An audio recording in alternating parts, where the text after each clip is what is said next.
The skies over Dnipropetrovsk suddenly became a field of terror. Sirens wailed incessantly, shattering the previously silent night. The first tremor shook the ground, followed by a massive explosion that lit the sky with a fiery orange flash. The boom didn't stop. The shockwave rippled through, shattering windows, knocking over heavy objects, and spreading a sense of panic that was hard to contain. Every second felt tense, as if the entire city were under siege by an unseen force. Panic spread faster than fire, and everyone realized that this was no ordinary night. It was a night when the sky had turned hostile.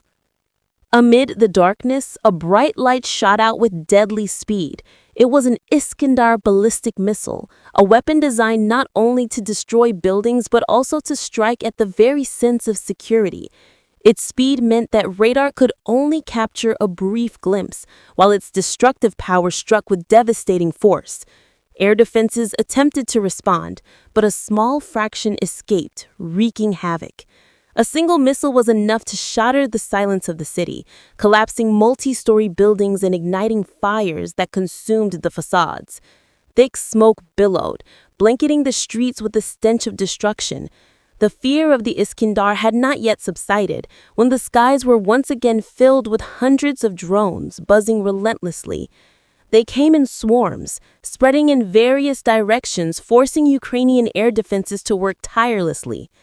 Interceptor missiles were fired repeatedly, while anti-aircraft artillery roared incessantly.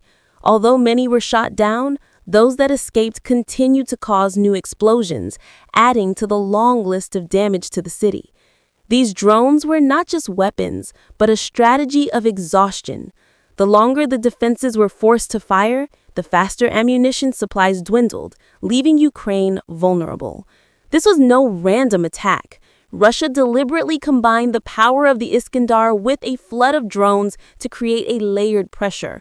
Ballistic missiles were used to strike strategic targets and instill fear.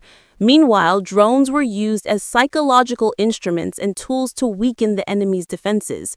This is a form of modern warfare, where technology is used not only for physical destruction, but also to exhaust the enemy's mental and logistical stamina. The message was clear. No city can sleep peacefully, as threats can strike at any moment. Dnipro was a vivid testimony to the danger of this combination. A high-rise building was severely damaged, its facade collapsed, balconies shattered, and glass scattered across the streets. Cars below were charred by debris. The explosion from just one missile was enough to transform the city landscape in seconds. This is proof that even if most threats are intercepted, air defense systems cannot guarantee complete protection. Every small gap in the air shield invariably leads to major tragedies on the ground. The Ukrainian government tried to assure the world that its air defenses were working. They claimed most threats had been intercepted. But the reality on the ground showed otherwise. Cities remained destroyed, daily life remained disrupted, and the sense of security continued to erode. Ukraine's fundamental weakness was its complete dependence on external aid, from interceptor missiles, radar systems, to anti-aircraft artillery. All of these came from NATO and its allies. Without continuous supply, those defenses would collapse. Ukraine did fight, but with external support.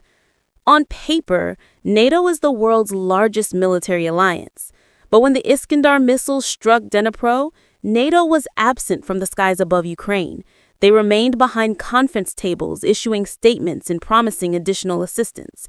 The defense systems they sent were sophisticated, but far from sufficient. Ukraine is a vast country, and the systems sent could be counted on one hand.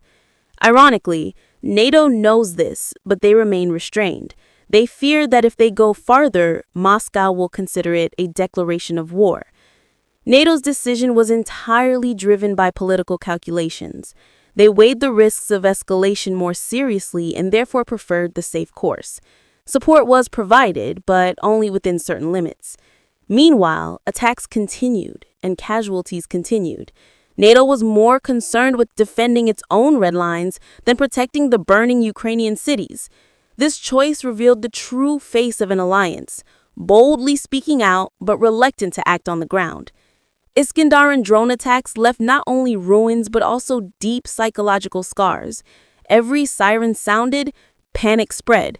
There was no guarantee that the next missile could be intercepted.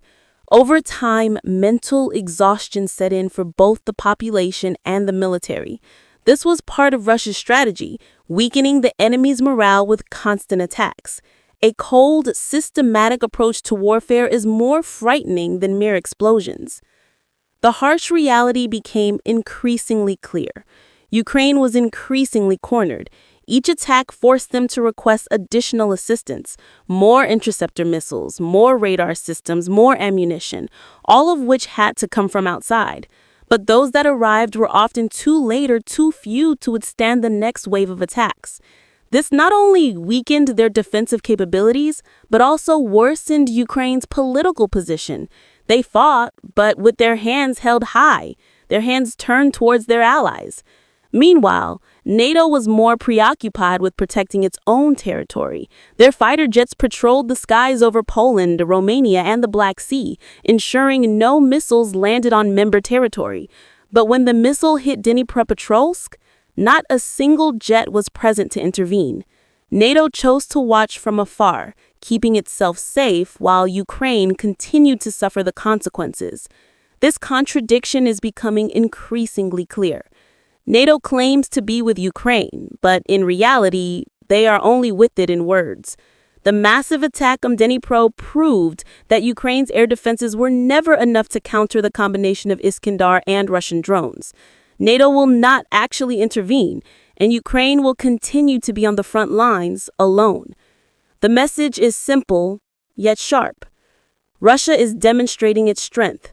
Ukraine continues to be a testing ground, and NATO remains cautiously at a distance. The question now hangs in the air. How long can Ukraine endure, gasping for breath, while the storm continues to descend and the world's largest alliance watches behind a fence?